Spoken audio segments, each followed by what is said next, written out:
4 रोटी और खा लो। सेठ रामलाल जी की मुजफ्फरनगर में परचून की दुकान थी। वैसे तो मार्केट के आसपास परचून की और भी कई दुकानें थी, लेकिन रामलाल जी की दुकान पर हमेशा कोई ना कोई ग्राहक खड़ा ही रहता था। रामलाल जी की दुकान पर इतने सारे ग्राहक आने का एक बहुत ही बड़ा राज था। वो ये कि उन्होंने अपनी दुकान पर बड़े बड़े अक्षरों में लिखवा रखा था, एक बार सेवा का मौका अवश्य दे। और ये सिर्फ लिखने वाली बात नहीं थी, उनकी दुकानों पर आने वाले ग्राहकों को वो चाय पानी पिलाए बिना जाने नहीं देते थे। बस इसलिए उनकी दुकान पर ग्राहकों का तांता लगा रहता था। धीरे धीरे समय बीता और रामलाल जी अपनी दुकान से रिटायर होकर घर बैठ गए। अब दुकान उनके दोनों बेटे मिलकर चलाने लगे। लेकिन ऐसा नहीं था कि रामलाल जी की दुकान छोड़कर घर में बैठ जाने से घर की औरतों की मुसीबत कुछ कम हुई हो। माँ जी, पहले तो बाबूजी थर्मस भर भर के चाय ही मंगवाते थे, लेकिन जब से बाबूजी ने दुकान पर बैठना बंद कर दिया है, अब तो उनके मिलने वाले घर पर ही चले आते हैं। और अब सिर्फ चाय से काम नहीं चलता, बल्कि सबको नाश्ता भी बनाकर खिलाना पड़ता है। हम तो भी बहुत परेशान हो गए सच्ची। शादी के बाद इतने साल इसी उम्मीद में बिताए थे कि आज नहीं तो कल बाबूजी दुकान छोड़कर घर में बैठ जाएंगे और फिर उसके बाद ये दिन भर रसोई में ढाबा चलाने की मुसीबत से छुटकारा मिल जाएगा हमें। लेकिन देखो, बाबूजी तो ये एक बार सेवा का मौका अवश्य देने वाली परंपरा अपने घर भी ले आए। अरे मैं कहती हूँ, क्या जरूरत है इतनी फॉर्मेलिटी करने की? आज के जमाने में इतना कौन सोचता है किसी के बारे में? बहू अपनी सास से बात कर ही रही थी कि इतनी देर में उसे रामलाल जी की आवाज सुनाई देती है। आइए आइए भाई साहब, बहुत दिनों बाद दर्शन हुए आपके। आप तो आजकल हमारे घर का रास्ता ही भूल गए। अरे अरे, ऐसी बात नहीं है भाई साहब, अभी 10 दिन ही तो हुआ है जब बहू के हाथ की खीर खाकर गए थे हम। अरे भाई साहब, एक ही मोहल्ले में रहते हैं और 10 दिन बाद आपको हमारी याद आई है। अच्छा आप बैठिए, गिला शिकवा तो होता रहेगा। मैं ज़रा बहू से कहकर आपके लिए कुछ खाने के लिए मंगवाता हूँ। अरे नहीं नहीं भाई साहब, हम ना अपने घर से खाना खाकर चले थे। देखिए भाई साहब, ये उसूल है हमारे घर का कि हमारे घर जो भी आता है वो बिना खाना खाए नहीं जाता। आप बस 5 मिनट का समय दीजिए, अभी हम बहू से कहकर आपके लिए कुछ अच्छा सा बनवाते हैं। इसके बाद रामलाल जी अपनी बहू शिल्पा को आवाज लगाते हैं। अरे बड़ी बहू, देखो ज़रा हमारे मित्र दिनेश जी आए हैं, चाय नाश्ते का इंतज़ाम तो करना। और हाँ, खाने के समय आए हैं तो भोजन का प्रबंध भी कर ही देना। ससुर की बात सुनकर बहू शिल्पा के चेहरे का रंग उड़ जाता है। देख लिया माँ जी, अभी 5 मिनट पहले ही सबको खाना खिलाकर रसोई साफ की है मैंने, और अब फिर बाबूजी कह रहे हैं दिनेश अंकल के लिए मैं खाना बनाऊं। आप ही बताइए, ये घर है कि ढाबा है? 24 घंटे खाना थोड़ी ना रखा रहता है यहाँ। दोपहर के 2:30 बज रहे हैं, कब मैं बनाऊंगी, कब काम खत्म होगा? और कौन जानता है कि काम खत्म हो ही जाएगा। अभी इन्हें खाना बनाकर काम खत्म करूंगी, पता चला इतनी देर में कोई और आ गया और बाबूजी ने एक बार फिर से ऑर्डर चला दिया, बहू जरा हमारे मित्र के लिए खाना तो लगाओ। मैं बता रही हूँ माँ जी, अगर ऐसा ही चलता रहा ना तो मैं ये घर छोड़कर चली जाऊंगी एक दिन। मैं इतना खाना अगर किसी ढाबे में बनाती ना तो महीने के कम से 30-40 हज़ार तो मिल ही जाते मुझे। घर में एक पैसा मिलता नहीं मुझे, ऊपर से पूरा दिन खाना बनाते बनाते पागल हो जाओ सो अलग। माँ जी, आप तो हम दोनों की परेशानी समझती है ना, आप कुछ क्यों नहीं समझाती बाबूजी को? अरे बेटा, मैं क्या समझाऊं, मेरी तो खुद ही सारी ज़िंदगी निकल गई खाना बनाते बनाते। तुझे क्या लग रहा है तेरे बाबूजी आज नए नए ऐसे हुए हैं? अरे वो तो सदा से ऐसे हैं। आज तो फिर भी तुम 2 लोग मिलकर काम निपटा लेती हो। मेरे बारे में सोचो, दुकान से ही आवाज़ लगा देते थे, शशि जरा 2 कप चाय तो लाना। आप चाहे जो भी काम करते हो, उनकी आवाज़ सुनकर सारे काम छोड़कर पहले जाकर रसोई में चाय नाश्ता बनाना पड़ता था। तुम्हें क्या लगता है मैंने कभी विरोध नहीं किया होगा? अरे भाई, क्या क्या कर थक गई, सर के बाल सफ़ेद हो गए, लेकिन तुम्हारे बाबूजी में कोई अंतर नहीं आया। देखिए माँ जी, घर आए मेहमानों की खातिरदारी करना अच्छी बात है, हम भी मानते हैं।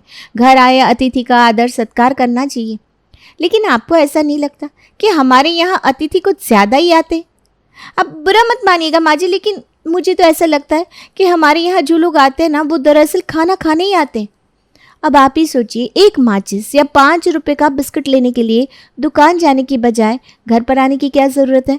जानबूझकर बाबूजी के दोस्त बहाने से घर आते हैं और फिर बाबूजी उन्हें बिना खाए पीने जाने नहीं देते।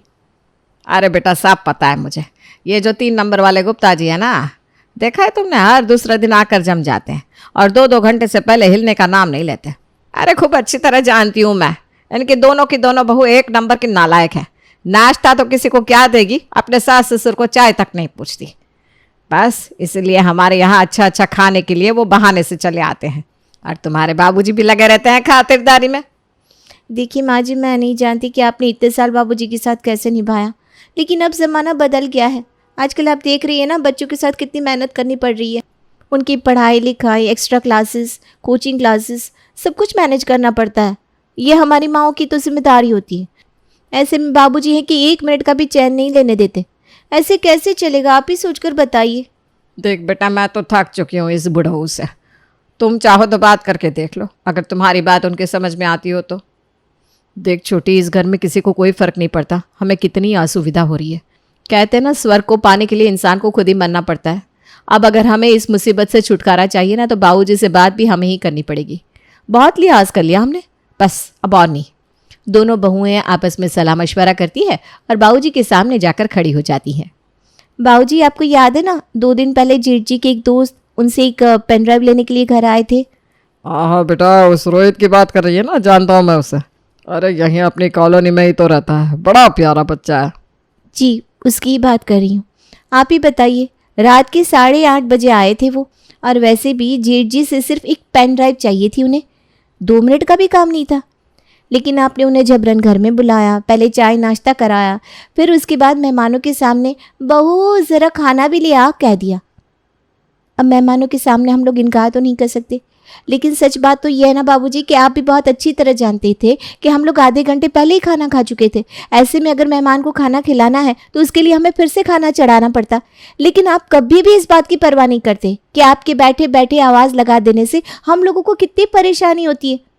और वैसे भी बाबूजी, माना कि अतिथि का सत्कार करना ज़रूरी होता है, लेकिन अड़ोस पड़ोस में रहने वाले लोग जो दिन में 10 बार मिलते हैं, उन्हें भी ज़बरदस्ती घर में बुलाकर खाना खिलाना, चाय पिलाना, ये तो गलत बात है ना। अच्छा, तो ये बात है। मेरे जानने वालों को 1 कप चाय बनाकर देने में आफत आ रही है दोनों बहुओं को। देख रही हो भाग्यवान, यही सिखा रही हो दोनों बहू को। अरे तुम्हारे हाथ में बहुओं की कमान सौंपी थी ताकि तुम उन्हें घर गृहस्थी सिखाओ, अच्छा बुरा समझाओ। यह समझाया तुमने कि ससुर को 1 कप चाय बनाने के लिए इनकार कर रही है। आप हमें गलत समझ रहे हैं बाबूजी। चाय बनाने के लिए इनकार नहीं किया हमने, लेकिन आप खाली चाय पीते कब है? आपको तो चाय के साथ स्पेशल नाश्ता चाहिए होता है, और शाही खाना भी। ऐसा है ना बाबूजी कि हम दोनों तो अब थक चुके हैं, अब इससे ज़्यादा खाना हमसे नहीं बन पाएगा। आप लोग ऐसा करिए, एक बावर्ची रख लीजिए, फिर उसके बाद आप सड़क चलते लोगों को भी घर में बुलाकर खाना खिलाइए। मुझे इस बात से कोई आपत्ति नहीं होगी। बहू की बात ससुर को नागवार गुजरती है और वो दोनों बहुओं को अपने दोस्तों के लिए खाना बनाने के लिए मना कर देता है। भाग्यवान, सुनती हो, मैंने घर में खाना बनाने के लिए एक बावर्ची रख लिया। दोनों बहुओं का मुंह देखने की अब जरूरत नहीं है। तुम्हारी बहुओं के कारण क्या मैं दुनिया में उठना बैठना छोड़ दूं? देखिए जी, बहू की बात का गलत मतलब मत निकालिए। अरे इतने सालों से निभा रही है ना वो दोनों भी। परिवार में कभी किसी का आदर सम्मान करने से इनकार नहीं करती, लेकिन उनकी बात भी तो अपनी जगह ठीक है। हर सड़क चलते आदमी को घर में बिठाकर खाना खिलाना ज़रूरी नहीं होता। एक सीमा बना लीजिए ना कि किसको भोजन कराना है, किनको बस चाय पिलाकर चलता कर देना है। और हर आदमी जो घर पर आता है सबको ज़बरदस्ती पकड़कर चाय पिलाना भी मेरी नज़र में ज़रूरी नहीं है। अब जैसे कल ही पड़ोस वाला लड़का सिर्फ एक पेन ड्राइव लेने आया था, चुपचाप उसे दरवाजे से पेन ड्राइव पकड़ा कर भेजा जा सकता था, लेकिन आपने 1 घंटे तक उसको बिठा कर रखा, ऊपर से बहू को किचन में परेशान किया। सो अलग। आपकी तो उम्र हो गई है, लेकिन बच्चों के समय की कीमत तो समझिए। सास ने तो अपनी तरफ से ससुर को समझा दिया था, लेकिन ससुर जी को तो बात समझ में ना आनी थी ना आई। बहू से तो नाराज थी ही, अब वो अपनी पत्नी से भी मुंह फुलाए घूम रहे थे। कुक आने तो लगी थी, लेकिन उसने भी 3 टाइम के अलावा खाना बनाने से साफ इनकार कर दिया। देखिए भाभी, मेरा काम है 3 टाइम खाना बनाकर खिलाना। अब ये कौन सा तरीका हुआ कि यहाँ मैं खाना बनाकर काम समेट भी नहीं पाती और तुरंत बाबूजी कभी चाय, कभी नाश्ता, कभी किसी मेहमान के लिए फिर से खाना बनाने का ऑर्डर चला देते हैं। आप ही मेरे को बताइए ना, ऐसे कैसे चलेगा? मेरे को और घर में भी जाने का रहता है ना। इस तरह से काम करेगी तो पूरा दिन यहीं बैठी रहेगी, तब तो मेरा घर चल चुका। अब बाबूजी को समझा देना, इस रवैये के साथ मैं खाना नहीं बना पाएगी। 2 दिन के अंदर ही काम वाली रेखा काम छोड़कर भाग गई थी। अब एक बार फिर से खाना बनाने की सारी जिम्मेदारी बहुओं के कंधे आ गई थी। माँ जी, बाबूजी को समझाने का एक ही तरीका है मेरे पास। कॉलेज में हमारे टीचर थे ना, वो कहते थे जो बात थ्योरी से समझ में ना आए वो प्रैक्टिकल से समझ में आ जाती है। कहने का मतलब यह है कि हम बाबूजी को बहुत दिनों से समझा रहे हैं, लेकिन मुंह से कही हुई बात उन्हें समझ में ही नहीं आती। उनको अब सामने से करके दिखाना पड़ेगा कि वास्तव में इतने हजारों की भीड़ में हमारे सच्चे हितैषी एक या दो ही होते हैं। बाकी जितने भी लोगों को वो घर में बुला बुला कर रोज़ चाय नाश्ता करा रहे हैं ना, वो सिर्फ बाबूजी की कमज़ोरी का फ़ायदा उठाने आते हैं। अब दोनों बहुओं ने एक नया उसूल बना लिया था। घर पर कोई भी मेहमान आता तो वो उसके लिए पकवान बनाने के बजाय साधारण खाना जैसे कि दाल चावल या दलिया खिचड़ी बनाकर खिलाती। मेहमानों के लिए खीर और सेवई बनाने का रिवाज अब घर से खत्म हो चुका था। अरे भाई दिवाकर, आज रामलाल जी के यहाँ चले? कई दिनों से कुछ अच्छा नहीं खाया। अरे अच्छा खाना है तो कहीं ढाबे पर चलते हैं। रामलाल जी के यहाँ वो बात नहीं रही। अरे पिछली 2 बार से उनकी बहू चाय कम पानी उबाल कर दे जाती है और साथ में वही 5 रुपए वाला बिस्किट। अरे भैया, ऐसी चाय पीने की इच्छा किसे होगी भला? और खाने का तो पूछे ही मत भाई साहब। खाना ऐसा कि उससे अच्छा तो मेरी मिसेस बना लेती है। आंखों से कम दिखता है, फिर भी एक बार तो दाल चावल परोस दिया, दूसरी बार खिचड़ी बना ली। बस भाई साहब, मैंने तो उसी दिन कसम खा ली थी कि अब चाहे दुनिया इधर की उधर हो जाए, मैं रामलाल के यहाँ नहीं जाने वाला।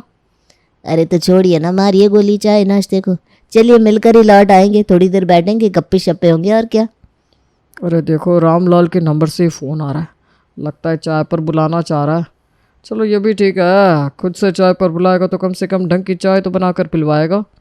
दिवाकर फ़ोन उठाता है तो दूसरी तरफ से रामलाल की बहू फ़ोन पर आती है। अंकल जी, बाबूजी ना आज नहा रहे थे कि अचानक से उनका पाँव फिसल गया और वो बाथरूम में गिर पड़े। पैर में काफ़ी चोट आई है, प्लास्टर करना पड़ा है। बाबूजी कह रहे थे कि उनके दोस्तों को मैं सूचित कर दूं, इसलिए आपको फ़ोन किया। बाकी मित्रों को भी आप बता दीजिएगा। अब हाँ हाँ, क्यों नहीं बेटा, मैं सबको बता दूंगा। तुम ध्यान रखना अपने बाबूजी का।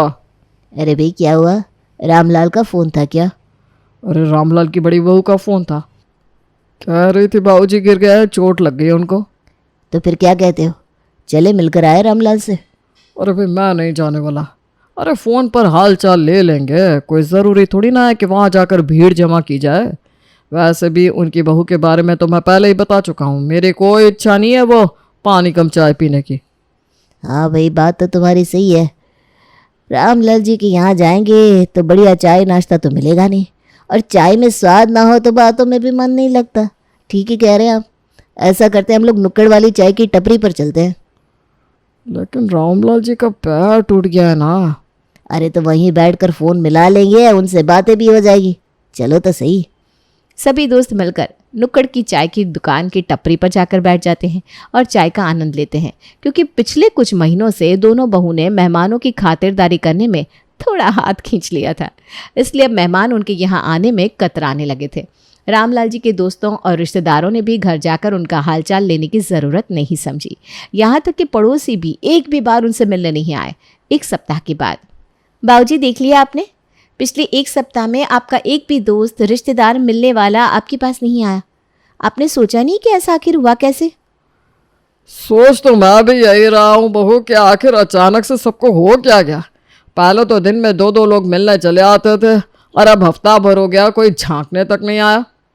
देखिए जी, माफ़ कीजिएगा, लेकिन 1 हफ्ते पहले ना हमने आपके सभी दोस्तों, रिश्तेदारों और जानने वालों को फ़ोन करके ये खबर पहुंचाई थी कि आप फिसल कर गिर गए हैं और उसके कारण पैर टूट गया है। हमें तो यही उम्मीद थी कि जैसे ही आपके जानने वालों को ये खबर मिलेगी कि आपके पैर में चोट आई है, लोग आपसे मिलने के लिए टूट पड़ेंगे। लेकिन देख लीजिए, कोई एक भी आपका जानने वाला आपसे मिलने नहीं आया। जानते हैं ये सब क्यों हुआ? क्योंकि आपकी चोट का बहाना बनाने से 2 महीने पहले से ही दोनों बहुओं ने सारी तैयारियां शुरू कर दी थी। पिछले 2 महीने से जानबूझकर जब भी कोई मेहमान आता तो बहुएं उनके लिए पानी वाली चाय बनाती और नाश्ते के नाम पर उनके सामने सस्ती और बेकार चीज़ें ले जाकर रख देती। जानबूझकर मैंने ही उनसे कहा था कि किसी के लिए भी कुछ भी स्पेशल बनाने की ज़रूरत ना है, सबको सादा खाना खिलाओ। मैं भी देखना चाहती थी कि आखिर ये लोग जो आपसे मिलने आते हैं वो वाकई आपसे मिलना चाहते हैं या हमारे घर के खाने को खाकर दावत उड़ाने आते हैं। और देखिए, बहू की बात एकदम सच निकली। आपकी बहन और इक्का दुक्का जानने वालों के अलावा और कोई भी हमारे दरवाजे पर आकर नहीं पटका, क्योंकि उन लोगों को आपके पैर टूटने से या जीने मरने से कोई फ़र्क नहीं पड़ता। जब तक यहाँ पर स्वादिष्ट खाना मिल रहा था वो खाने के लिए चले आते थे, जैसे ही खाना मिलना बंद हुआ, आपकी फिक्र होने भी उन्हें बंद हो गई। अब तो आपको समझ में आ गया कि अभी भी नहीं? अब तो मुझे सब समझ में आ गया है भाग्यवान। तुम लोग ठीक ही कहती थी। जिन बाहर वालों के लिए मैंने सारा जीवन अपने परिवार की शांति भंग की, तुम्हें परेशान किया, ना दिन देखा ना रात, खुले दिल से सबका स्वागत किया। आज वही रिश्तेदार तबीयत खराब होने पर मुझसे मिलने तक नहीं आए। तुम तीनों ने मिलकर मेरी आंखें खोल दी है। तुम ठीक ही कहती थी, इंसान को एक बाउंड्री सेट करनी ही चाहिए कि आखिर किसको सर पर बिठाना है और किसको दूर से ही नमस्ते करनी है। हालांकि रामलाल जी ने वादा तो किया था कि अब वो किसी को भी यूं ही घर में खाना खिलाने के लिए लेकर नहीं आएंगे, लेकिन फिर भी कहते हैं ना, पुरानी आदत इतनी आसानी से छुटा नहीं करती। कौन जानता है कल को फिर वो किसी सड़क चलते आदमी को पकड़ लाए और फिर बहू को उसकी खातिरदारी करनी पड़ जाए।